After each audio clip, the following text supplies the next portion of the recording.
So JJS just updated and they completely reworked Yuta, added Ryu's final move, and added an entirely new base-only character based off of Kurorushi from Jujutsu Kaisen called Black Death. And we're going to take a look at all that right now, starting with Yuta. So let's start with the first move. This is Severing Path.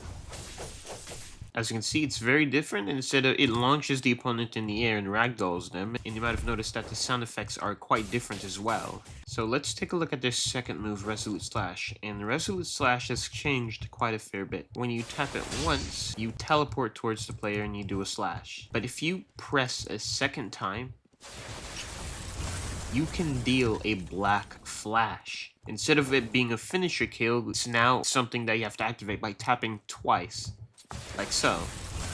I wonder, is there a finisher for this move? Let's take a look. Let's get him down to low health.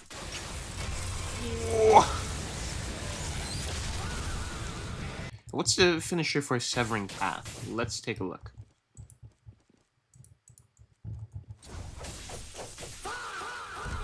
Okay, you cut his head off. That's pretty cool. Here's Yuta's third move, Outburst, and it's a move that you have to hold.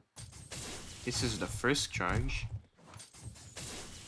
This is the second charge. And this is the full charge. They don't seem too different from each other, admittedly. Maybe there's just slightly more damage the higher level you go, which is pretty cool. Let's see what the finisher looks like. Alright, let's charge it to its fullest. And the opponent gets burst into pieces. Alright, that's pretty cool. This is Yuta's fourth move, Second Wind. So let's tap it. Alright, it's clearly a rework of his slamming move that he used to do. Alright, that's pretty nice. You grab the opponent, and then you jump, you slam them. Pretty simple move, but pretty cool. Let's activate Rika, and oh, she has 3 moves. So let's use the first move, Rika Smash. Alright, Rika launches, leaps high in the air, slams the player down. That's pretty cool. Now let's see what the finisher for this is. Alright, they just completely turned into red mist. Nice. Now what's Rika launch? Rika launch is the exact same. Nothing changed. That's pretty good. What about Rika Haymaker? Has anything changed? Nope. Same old move. No big deal. Alright, that's pretty nice. There is one thing I forgot to point out. If you use... her entire set goes on cooldown. So let's activate his ultimate. Definitely a different transformation. That's pretty cool. Elbow Rush, 2 copy, 3 energy ripple, and his domain. So let's see if Elbow Rush has changed. Alright. Alright, same old move it seems. No big deal. Now let's see his second move, copy. Which by default you get Cursed Speech, just like before. I'm gonna take a peek at Rika's moveset. Okay, so she has 4 moves. Rika Down Slam. So this is Rika Down Slam. Like a 2-hit slam, kind of what her finisher used to look like. And in order to demonstrate the second move, copy, I'm gonna need to take a look at Rika's new move, Copy Wheel. So let's switch that. Whenever you press Rika's Copy Wheel move, a wheel pops up and you only have Cursed Speech, but I presume you can store multiple copied abilities. So as you can see, whenever you hit a player with who's using a different character, the move that you copied from them is automatically put in your copy wheel. So you can switch to Rika, use Copy Wheel, select a move, and then use Yuta's copy move in order to actually activate it, which I think is very cool. You can actually store multiple copied moves at once. This is Rika's second move, Rika Slam, which is pretty cool. You just slam the enemy on the ground multiple times. This move hasn't changed. But one thing you might have already noticed is that Rika's True Love Beam has been moved to her moveset instead of being a part of Yuta's original moveset. So if you press 3... oh, you can't charge it anymore.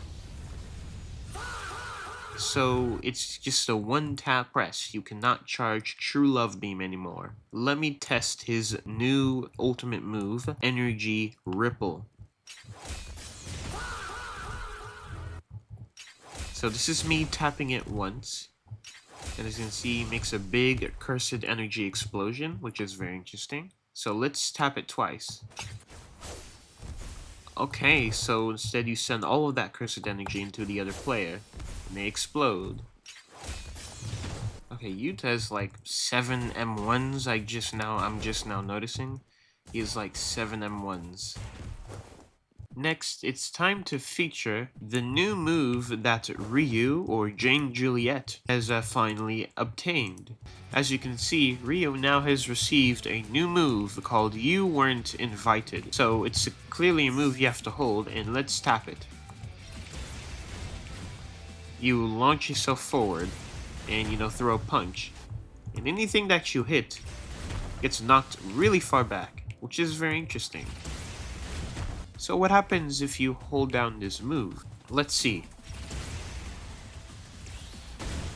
Okay, so the fully charged version of this move does almost half an opponent's health. Wow, which is insane. It's a chargeable brute force. And there he goes. So what happens if you fully charge it while hitting a building? Everything slides back all the way there. That's insane.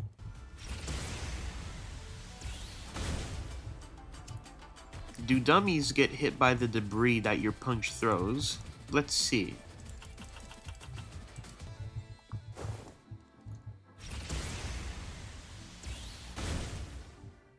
I can't actually.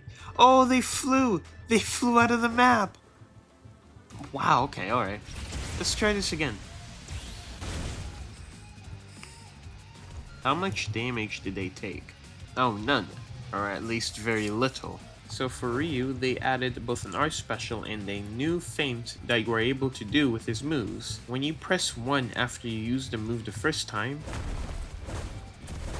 you can start the move over. You can also do it with the second move. You can start it over every time you press it. You can also do the same with the third move. I think the only move you cannot do it with is 4. You cannot feint with 4. Ryu's new R special has also finally been added. So when you use it here, you crack your knuckles, and you restore some of your awakening and some of your health as well, which is very interesting.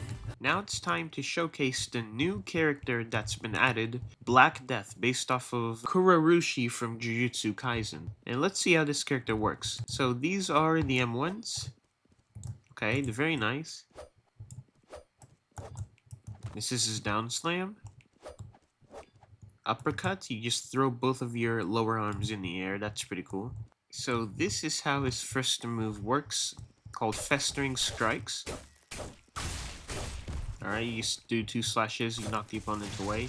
As you can see, whenever you hit a player with your Festering Life Sword, a little bar starts to slowly go up.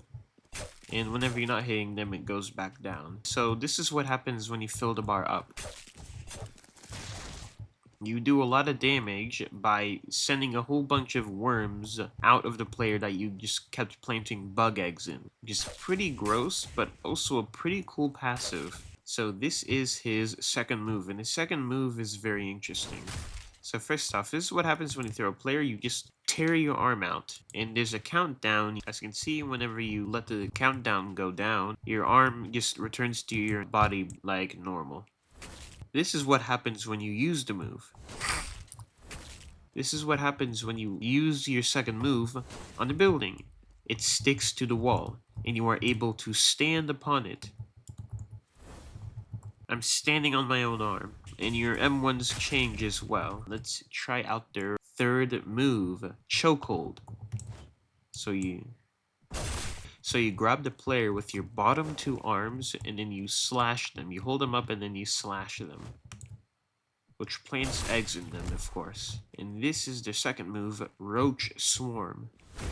You just throw a bunch of little cockroaches at them.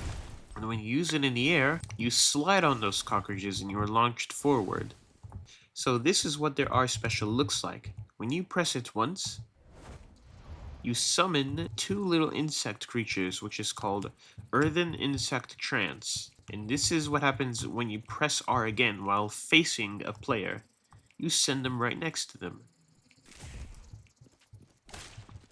As you can see, whenever they turn around and they hit the little insect creatures, it blows up and then it covers them in green slime. And when it's from the player's perspective, their eyesight gets covered. So this is what Parthenogenesis, his ultimate, looks like.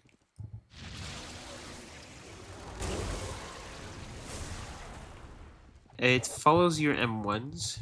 It copies your M1s, but it does not copy any of your moves though. Yeah, it copies your M1s, but you cannot, it does not copy your moves.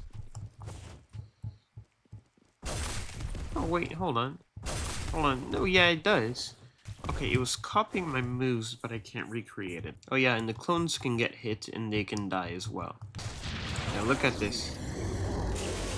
Oh, you spawn more and more of yourself. Can you do emotes with them?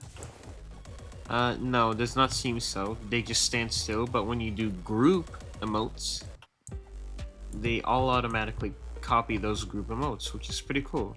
Whenever you down slam the opponent, you can eat them. There is a variant of ultimate that you can do that either occurs when you press G plus R, your R special, or when you have the max number of clones. So this is what happens. You shoot out a bunch of cockroaches and it just creates a giant tornado that does a lot of damage. As you can see, that dummy's almost dead. So let's do it again.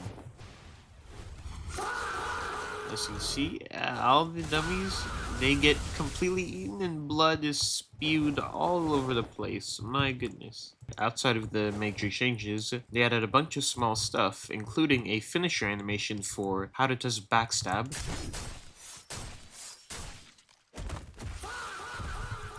They also added a finisher animation for Todo's brute force. So let's see what that looks like. They added a whole bunch of changes to Higuruma. Let's check this out. For the first variant, you need to press 4 then 2. God. Where you dash forward and then you throw a giant hammer. Okay, this is the second variant. Alright, you just knocked them back. Now, Judgment Reach also has a grappling variant. So this is what happens, you uppercut them. You grab them, and then you punch them. It also has a finisher, so let's take a look at that finisher. And that's their finisher. Hakuri's Lucky Volley. This is what it looks like. You just knock them far away.